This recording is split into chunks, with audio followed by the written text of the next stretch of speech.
Kalau ada berita soal cendana yang kalah atau dikejar-kejar sama Jokowi, itu kenapa bikin happy ya? Wah, bawaannya seneng aja ya. Saking gemesnya masyarakat dengan keangkuhan keluarga ini, saking bertumpuknya kekesalan kepada keluarga yang pura-pura nggak tahu kalau dulu banyak kelakuan mereka ini yang menyengsarakan rakyat.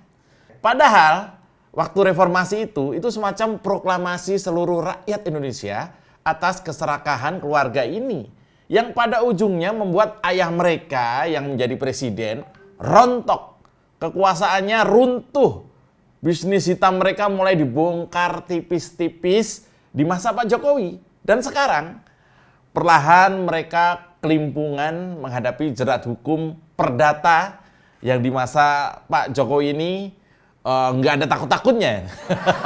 Nyalinya nih Pak Jokowi ya kecil-kecil luar biasa. Mana ada presiden sebelum Pak Jokowi, saya lupa namanya siapa, itu nggak berani lah utak-atik cendana, mana berani, ya kan? Sebelum-sebelumnya juga nggak berani, tapi di masa Pak Jokowi, ini kelihatannya aja kecil, cuman nyalinya singa. Ya. Kita nggak ngomongin keluarganya, kita ngomongin berita baru yang bikin jagat politik di Indonesia ketawa ngakak, yaitu Bambang Triatmojo, anak kedua mendiang Presiden Soeharto, kembali kalah ya dalam kasasi terkait kasus piutang penyelenggaraan SEA Games ke-19 tahun 97 lalu. Ya, hal ini nggak mungkin terjadi pada saat Orde Baru. Tidak mungkin terjadi pada saat Orde Baru berkuasa, nggak mungkin aja ya. Ada orang kok nagih utang ke cendana. Ya mana mungkin lah ya. Bisa-bisa yang nagih pulang tinggal kolor doang.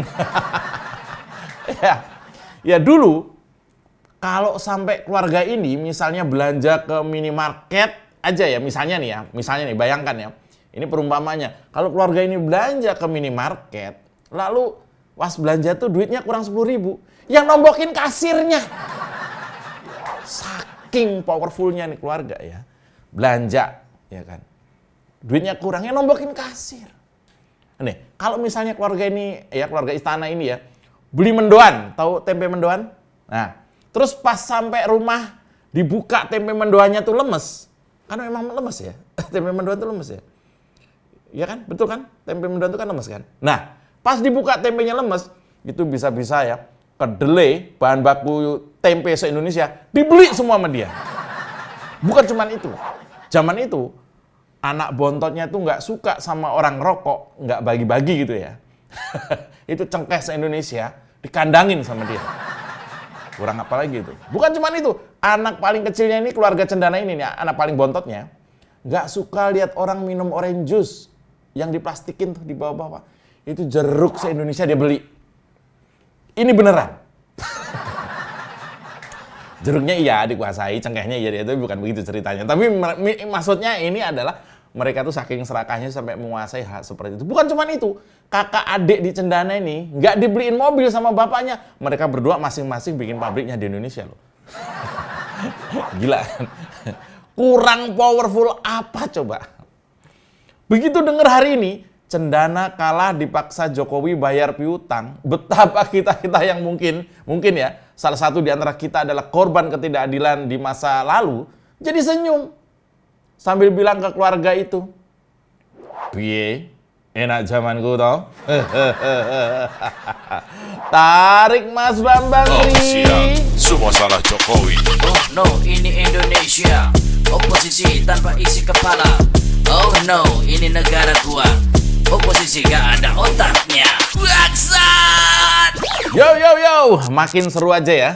Kalau ngulik soal keluarga cendana, apalagi kalau dengar mereka kalah oleh negara atas kecurangan atau kong kali kong mereka di masa lalu, dan buntutnya mereka kudu ikut aturan negara, beda dengan masa lalu.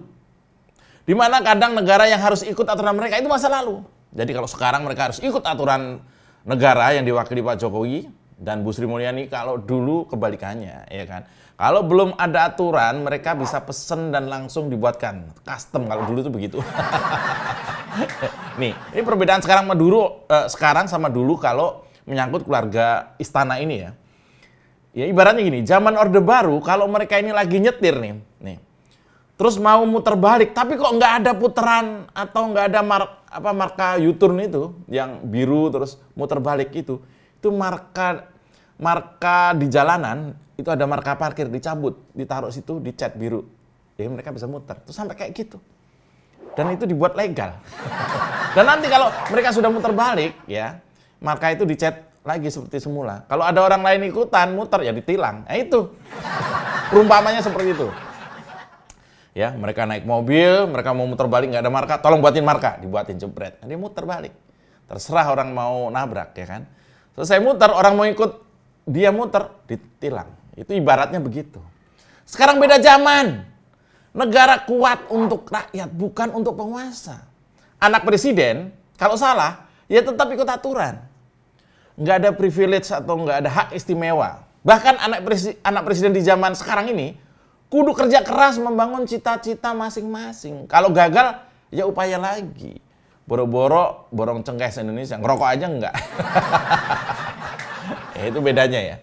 Sudah beda Mas ya. Nah, sebelum lanjut kupas isu Bambang kalah lagi lawan negara ini, konten saya kemarin tuh yang bahas soal Anies kalah lawan pengadilan tata usaha negara. Ini kok kayak bareng ya? Anies dan Bambang Tri, dua-duanya kalah oleh pengadilan. Cuma beda divonis ya. Bambang Tri wajib mengeruk saldo tabungan untuk kembalikan hutang ke negara. Anies cukup keruk kali mampang. Iya, ada 5 komentar yang akan saya bacakan ya terkait dengan video Anies keruk kali mampang kemarin ya. 5 saya bacakan. Yang pertama dari Suhendra Priyono ya. Beliau terlihat sederhana dan selalu bersahaja, bekerja dalam senyap dan menghasilkan karya yang sangat membanggakan. Beliau adalah Basuki Hadimulyo, Menteri PUPR. Gua kira Anies. Sialan tuh. Oke, keren. Yang berikutnya dari Feby Zamroni. Halo Feb, apa kabar Feb? Indonesia butuh solusi, bukan sekedar instastory. Keren. Iya, betul. Wah, kena banget yang suka main instastory ya. Iya. Mantan perlu dijauhi, nggak perlu diintip instastory, ya sama kayak gitu ya. Yang ketiga, Yudi Hans. Wah, hadiahnya handphone pastinya makin seru aja nih, siaran oposisi. Ya, betul. Jadi sekarang kita selang-seling ya. Sebulan kaos, sebulan kemudian handphone, mungkin bulan depan nanti seperangkat alat sulap ya. Ya, handphone nih ya, kita siapkan 1 handphone tapi diundinya di akhir bulan ya biar rileks. Jadi konsentrasi semuanya, nanti diundi. Yang dibacakan 5 ini nanti diundi di akhir bulan. Kemudian dari John 5651. Suka bener acaranya ini, emang terbletak. Ya, thank you bro. Ya, sukses dan terus produktif Mas Robi. Kenapa Mas Robi? Mas Robi itu pakai filosofi Robi tiap hari Minggu, itu orang malas konten. Ini kan beletak, bukan Mas Robi. Waduh. Untung ganteng. Yang berikutnya dari Astuti Wijaya. Panjang banget nih ya. Hebat, perlu diacungi untuk God bener Jakarta. 24 jam kerja non-stop, siang kerja nyata, malam kerja senyap. Hingga mendapatkan penghargaan khusus untuk mengeruk kali. Waduh. Ini tolong perjelas harus kerja keruk kali manual atau bawa skop. Oh, maksudnya ini putusan PT UN-nya itu harus Anies sendiri yang ngeruk, ya nggak Anies sih. Anies bisa nyuruh siapa aja, misalnya nyuruh dirinya sendiri gitu ya. Bikin patungnya sekali, oh jadi patung Anies membawa sekop gitu, oh, boleh. Idenya luar biasa, nanti kita sampaikan ke Gubernur Jawa Barat ya, temennya maksudnya. Ya, itu tadi 5 komentar yang dipilih redaksi. Jadi tiap episode akan kita pilih 5 komentar dan nanti di akhir bulan kita pilih mana yang paling beletak untuk mendapatkan suatu buah handphone persembahan Oposisi 69 FM. Ya, kapan lagi kita bisa lucu-lucuan bareng, kumpul bareng di kanal penuh inspirasi ini. Makin cerdas, makin ngakak, bersama-sama mengawal kebinekaan dan juga toleransi. Ya, jangan lupa. Oke, cukup tepuk tangannya cukup. Nah, jangan lupa kita juga ada WhatsApp group ya. Tadinya kita membuat Telegram tapi biar lebih akrab di WhatsApp group. Silakan ada di deskripsi linknya. Gabung saja sama teman-teman yang sedang banyak ngobrol di sana. Ya.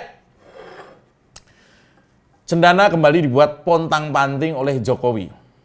Nah, Bambang Tri, anak kedua mendiang Presiden Orde Baru Soeharto, kemarin ditolak kasasinya di Mahkamah Agung.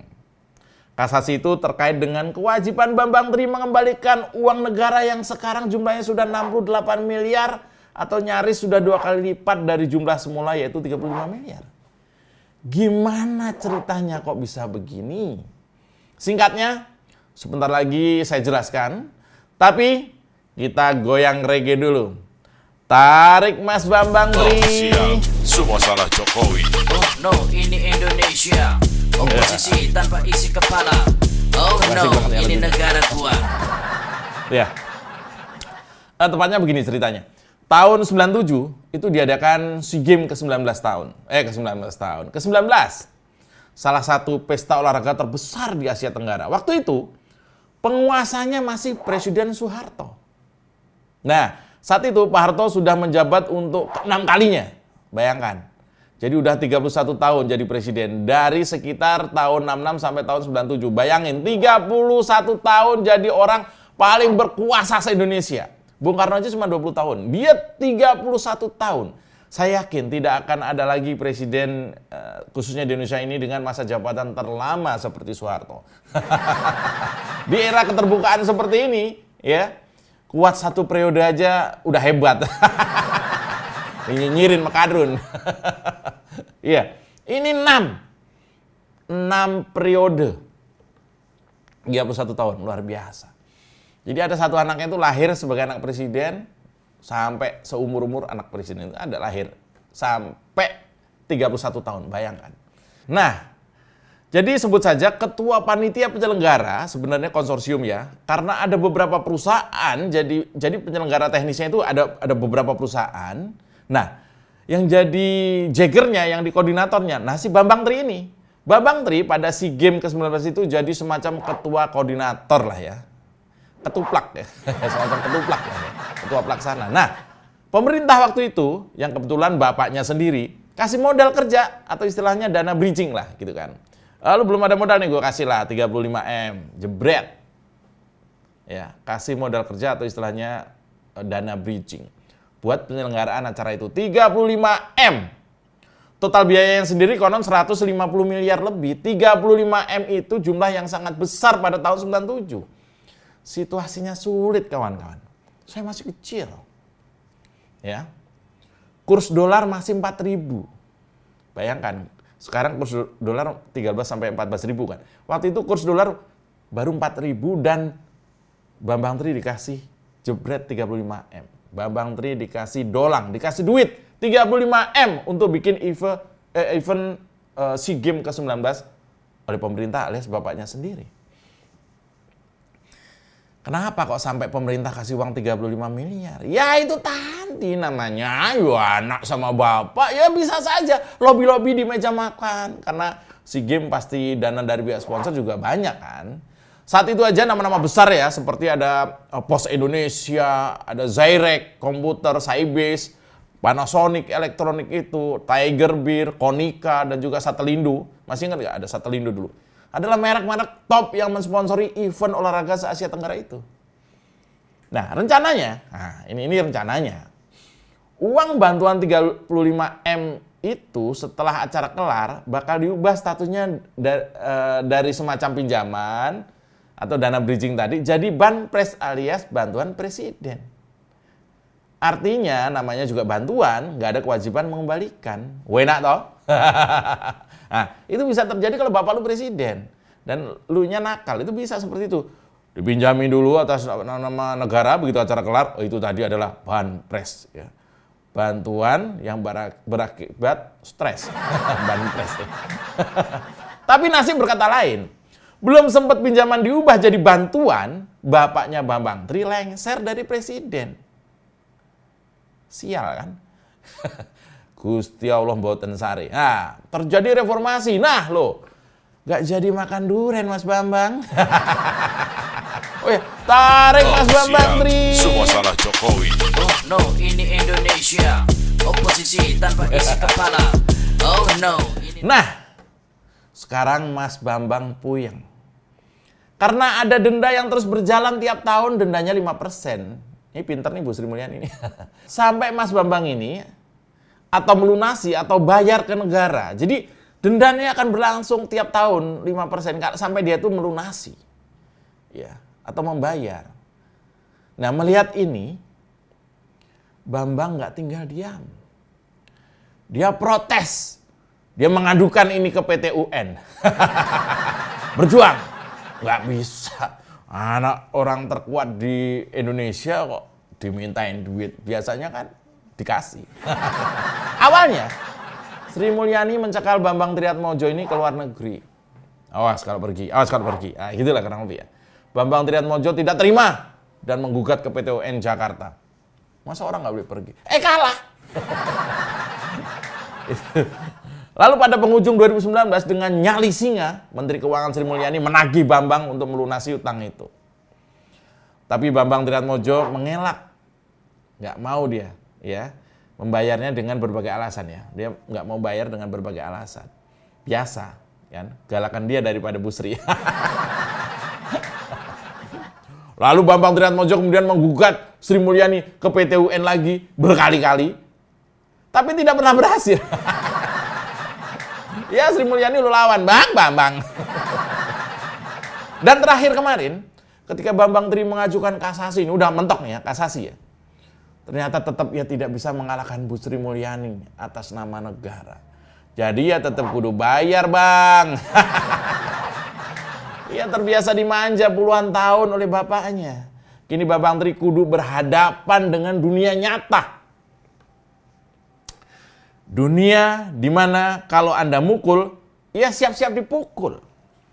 Kalau Anda teriak, ya siap-siap dibalas teriak.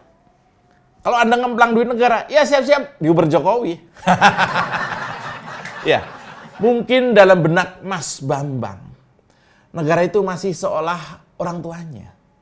Aku adalah negaraku. Ini aromanya diktator sekali ya. Udah enggak, Mas. Zaman berubah, Mas Bambang. Pak Jokowi nih sekarang yang ada di istana, Mas. Bukan siapa-siapa. Tadinya beliau ini ya rakyat biasa. Tetangga di Solo lah, ya. Tapi soal nyali, jangan diremehkan. Kalau soal aset negara, sampai mana juga bakal dikejar. Kecuali Mas Bambang memang sudah tidak mampu bayar. Tapi kan nggak mungkin. Cuan masih banyak pastinya. Kalau cuma 60-an miliar kecil lah. Daripada jadi bulan-bulanan netizen Indonesia yang dikenal sadis ini bayar, Mas. Iya. Keluarga sampean ini, Mas Bambang, keluarga sampean sudah menikmati sari madu dunia dari bumi Indonesia ini sangat berlimpah, Mas. Tidak pernah susah sejak kalian sekeluarga masih dalam kandungan. Semua mudah. Semua dibuat mudah. Semua dikondisikan mudah. Rumah Mas Bambang, rumah real estate. Mobil banyak, harta berlimpah. Orang memanggil Mas Bambang itu bos eksekutif. Tokoh papan atas, atas segalanya, asik. Ya. Kok jadi lagu ya? Demikian siaran Oposisi 69 FM episode kali ini. Tonton terus acara-acara lain di kanal 2045 TV ya. Salam Oposisi 69 FM. Jilat bawahan, tekan atasan. Bletak! Tarik Mas Bambang Tri. Aku ngeteni tekamu. Mereka yang tidak satu saudara dalam iman adalah saudara kita dalam kemanusiaan. Letak!